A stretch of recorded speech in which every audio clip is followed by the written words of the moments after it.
tem mais estabilidade. Eu sei que o Brasil precisaria de um conjunto de profissionais diversificado. Por isso que exportam outros profissionais. Nação. Tudo que pede é uma graduação em administração. Qualquer cargo, tem uma graduação em administração. Mas aí eu olhando do lado do indivíduo, legal, ele tem todo o direito. Olhando do lado do Estado-nação, quando a gente falar de financiamento, ele poderia induzir, eu vou te financiar nesta carreira, porque para essas outras já tem o suficiente. Aí tu queres vir para essas aqui, tu quer financiamento, são estas. Mas um exemplo, eu estudo turismo. E aí teve o concurso da Prefeitura de Gramado ano passado para a vaga de turismólogo. Mas se tu tivesse graduação em administração, tu poderia concorrer à vaga. Sim. Tinha graduação em turismo, hotelaria ou administração. Então a administração te abre um leque maior. Claro, se você pensar essas carreiras aqui, principalmente as duas de baixo, elas te dão uma amplitude de atuação maior. Eu cursei administração por ignorância. Porque no tempo que eu saí do ensino médio, ninguém visitava a gente para dizer que cursos existiam. Eu, filho de costureiro e de pedreiro, a possibilidade de ir para a universidade era muito pequena. Só fui para o meu compadre me encher o saco. Vamos lá, tenta pelo menos. E aí eu tentei. Deu no que deu. Eu gostaria de fazer uma ponderação com relação à questão das carreiras. Eu não concordo em todo que estaria o apelo dos concursos públicos para essa função. Eu acho que é uma questão cultural da independência, a questão do privado, do financiamento, disso tudo depois formado, tem um apelo muito forte. Claro. Muito forte. Tá? Conseguir pagar o financiamento depois, né? Não, mas eu digo é a pessoa sair financeiramente bem numa carreira como essa.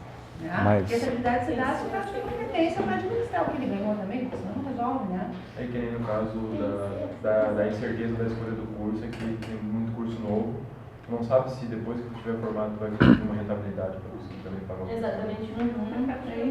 Uma coisa que eu acho que faltou ali é de medicina, que é o curso mais concorrido do Enem e que eu acredito que forma muita gente. Eu acredito que existe um grande número de médicos, mas e a distribuição desse pessoal? Eu conheço uma pessoa que é médico, tem várias especializações em medicina. Eu queria trabalhar no SUS para ajudar as pessoas pobres. Mas como eu vou trabalhar no SUS se eles não pagam direito? Mas tem que ser professor, né? Vocação. Não vai para ganhar dinheiro. Ah. Não vai ganhar dinheiro, tu vai para o privado. Mas os médicos querem ganhar. Tá? Então, hoje já se faz a opção Médico quer. do professor ser um professor para ganhar dinheiro. Ninguém mais quer ser professor. Por isso que tem 13 alunos numa aula presencial. Não quer ser uma professora, porque não é pela remuneração só. Ela não só é reconhecida como uma carreira de fato por vocação. Eu estudei em irmãs, né?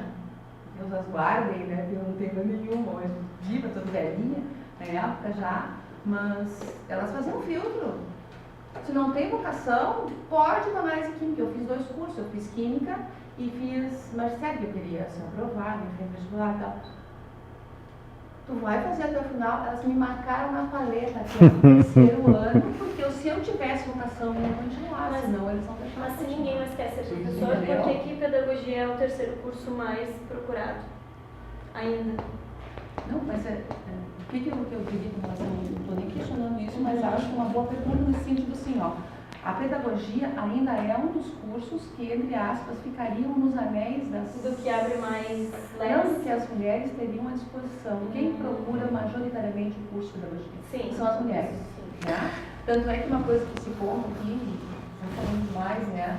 A Dalva deve conhecer essa história, os coronéis da época escolhiam os que poderiam fazer o curso de magistério no Santa Terezinha.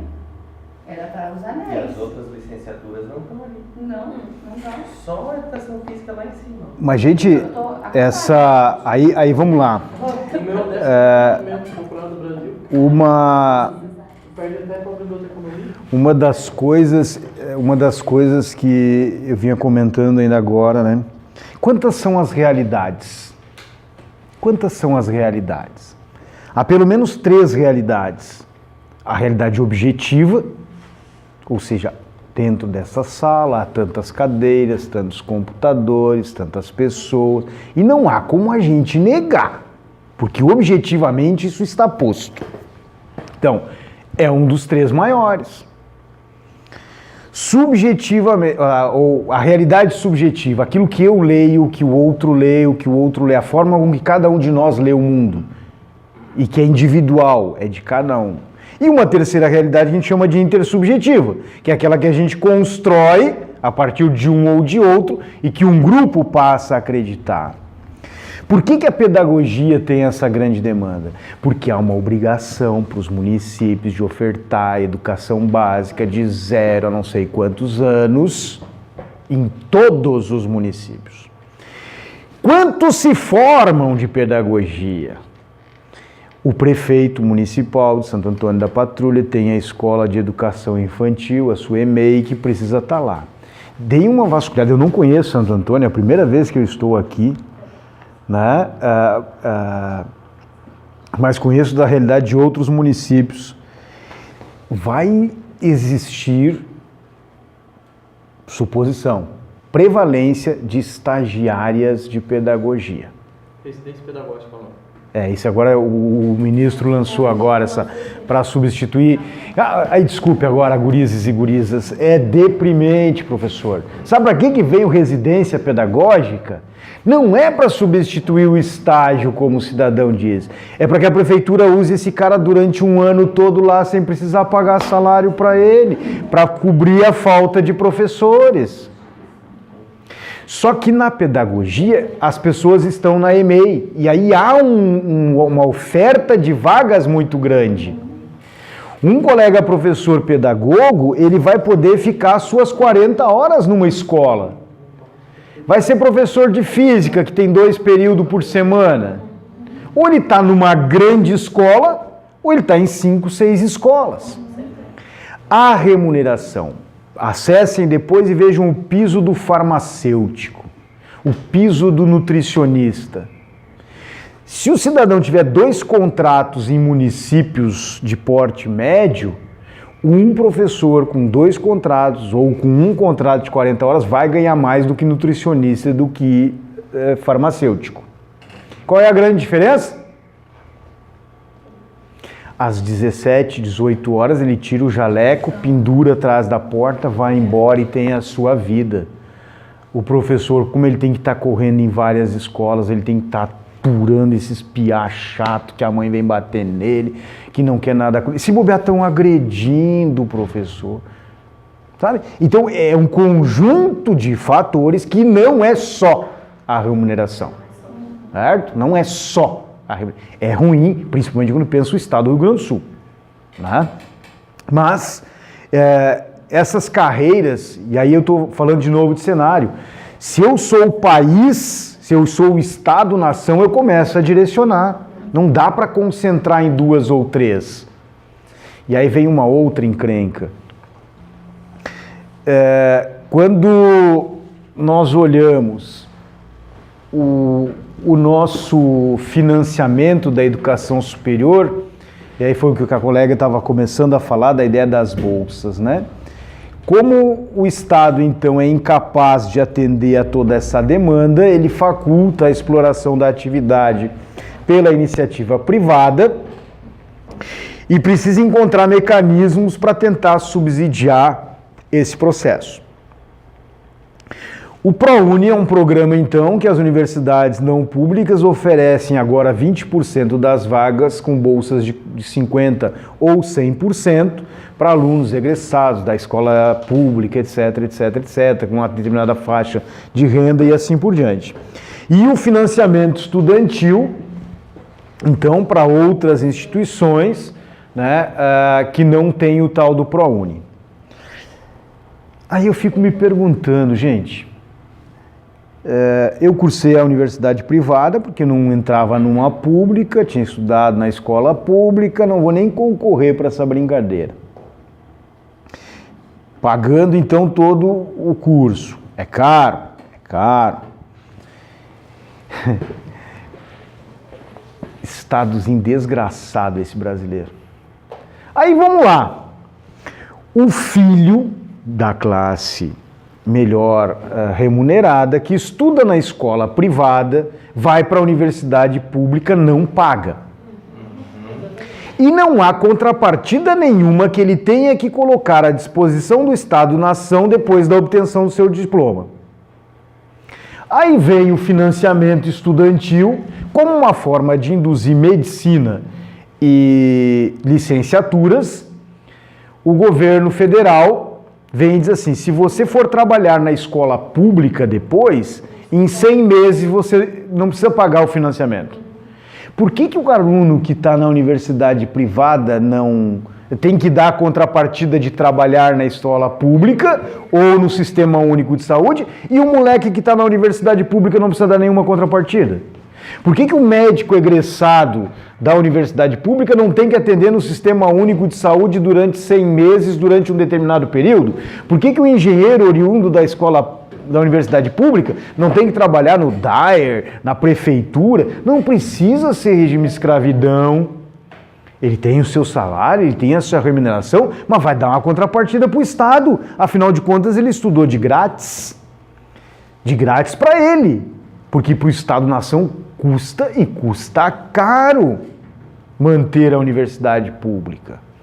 Então, olhando o cenário, nós precisamos, nesta condição, buscar fontes alternativas de financiamento para os alunos. Então você me dizia ali, né, ela foi lá conhecer a nossa instituição, está querendo ingressar no mestrado e a ideia de bolsa. Só que para eu fornecer uma bolsa para tu, eu tenho que cobrar dos outros. Não, eu entendo. Né? Outros alunos vão financiar um por quê? Por quê? Onde é que está a equidade desta situação? Porque para alguns estudarem de grátis, eu tenho que cobrar mais de outros. E é isso que o Estado faz. O Estado, para manter 15%, 20% dos alunos de ensino superior, faz com que outros 75% tenham que pagar mais. Onde é que está a equidade dessa brincadeira? Né? Então aqui, 2014, todo mundo sabe porque daquele salto ali no financiamento estudantil, né? O que nós tínhamos em 2014? Eleição, né? E a minha amiga Dilma vem como pátria educadora e taca, Ciência Sem Fronteira, e taca lá 1 milhão e pouco de vagas. Logo em seguida cai por terra e não tinha grana para pagar. Custa. Como ela disse, nós não vamos estipular uma meta. Quando a gente alcançar ela, nós vamos dobrar. Aí a gente dobra a meta. Então vejam que aqui no Brasil, o número de contratos novos, aí em 2014 dá esse pico, tu enche as universidades de alunos e depois cai. E nós estamos com um problema, eu estava acompanhando também, que muitos dos que fizeram, que aproveitaram que eles se formaram em administração. Sim. E não conseguem trabalhar, então já que eles não trabalham, eles não conseguem pagar o financiamento. E tem, acho que 50% dos que já se formaram estão devendo. Sim, Olha, desculpe aqui de novo, eu não sou partidário da ideia aquela do antigo, do ame ou deixe, né, cara? Se alguém tem que falar mal do Brasil, sou eu, não os outros. Aqui, muito provavelmente, já aconteceu do poder público municipal chegar num determinado período do ano e dizer assim, aqueles que estão com seu IPTU em atraso, venham até aqui, 90% de desconto e financiamento. Cara, você estimula a inadimplência, caramba! E aí quem pagou em dia, que benefício que teve? E aí o negócio é o seguinte, agora se for para ficar devendo, gente, fiquem devendo muito, porque aí ele começa a se preocupar contigo. Enquanto tu está devendo pouco, tu é que te preocupa em pagar. E aí, o Justo Veríssimo, todo mundo lembra do Justo Veríssimo, personagem do Chico Anísio, né? Eu odeio pobre, cara. Eu odeio pobre. Pobre inventa de pagar. O pobre tem que ter o nome limpo, não pode cair no SPC, porque você não pode comprar. E aí pobre paga. Os maiores inadimplentes é quem tem dinheiro. Então inverte a situação. Então volta nos anos, bom, você não vai conseguir alcançar, o Honorato está bem na frente disso, já alcança mais do que isso, mas existia no Brasil o Creduc, aí fazia disso, não pagava.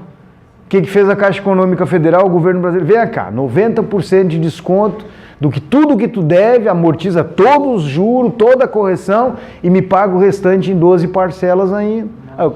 Cara... Eu quero falar que, ao meu ver, não teve uma organização. Por exemplo, eles atiraram financiamento para cursos e só para algum tipo, 2 tipos de curso, em vez de abrir maior quantidade de cursos. Não, nisso não.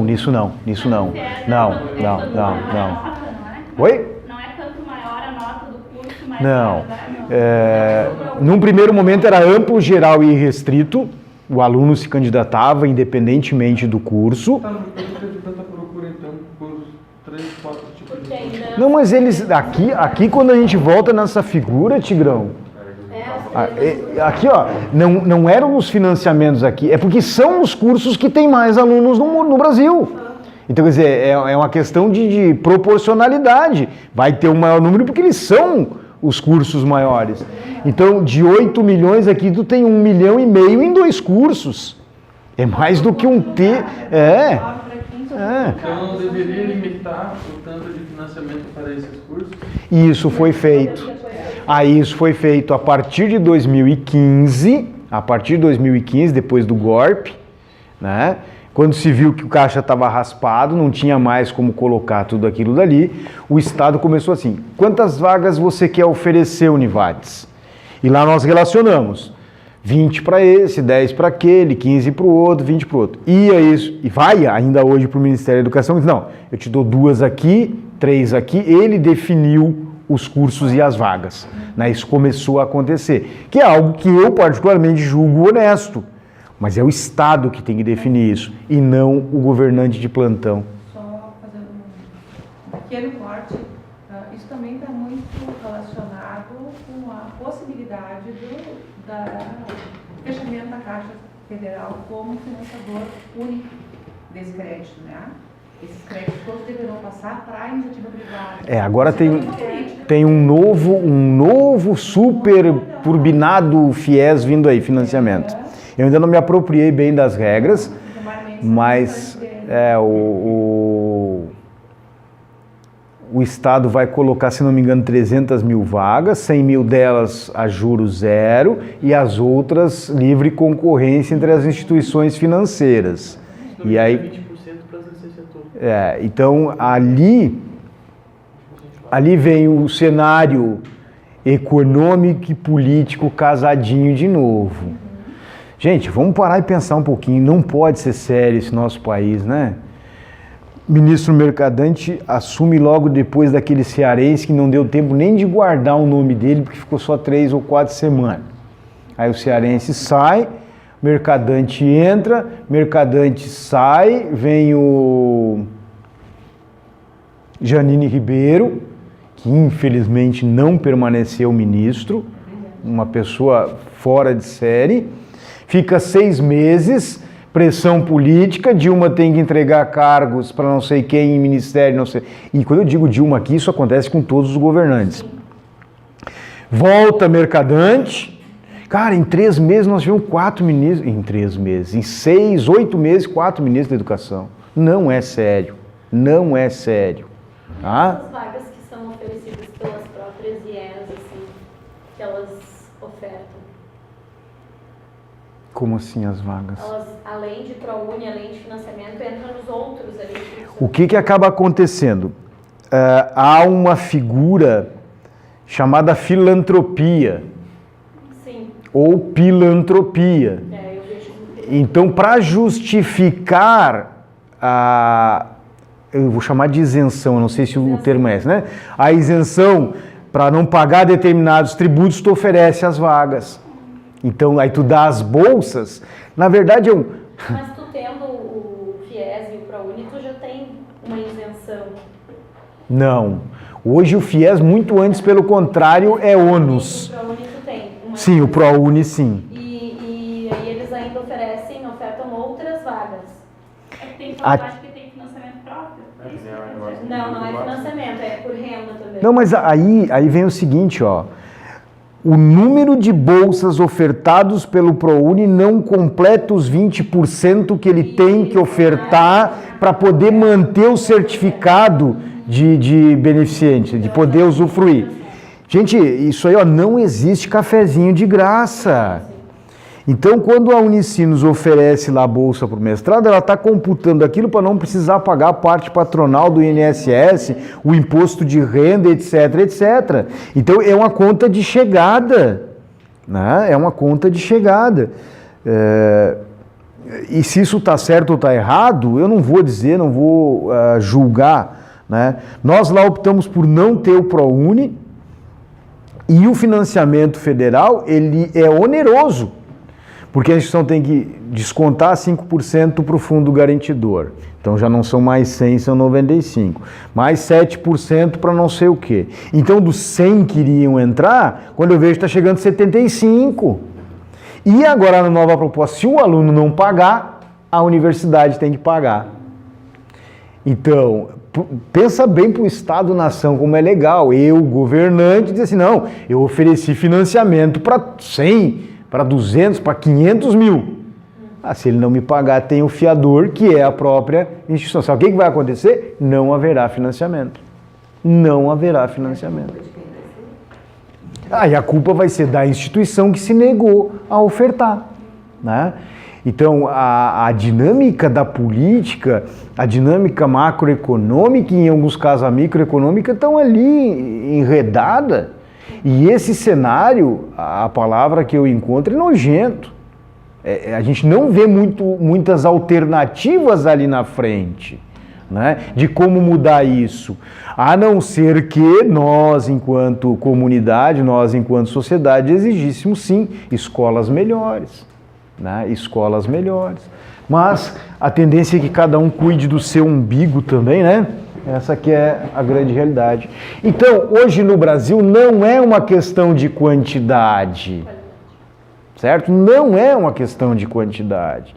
Há escola para todos, mas em que condições? Em que condições? O meu reitor lá, ele diz isso com bastante frequência. O ideal é que ninguém precisasse pagar para estudar no Brasil. Certo? Ninguém precisasse pagar.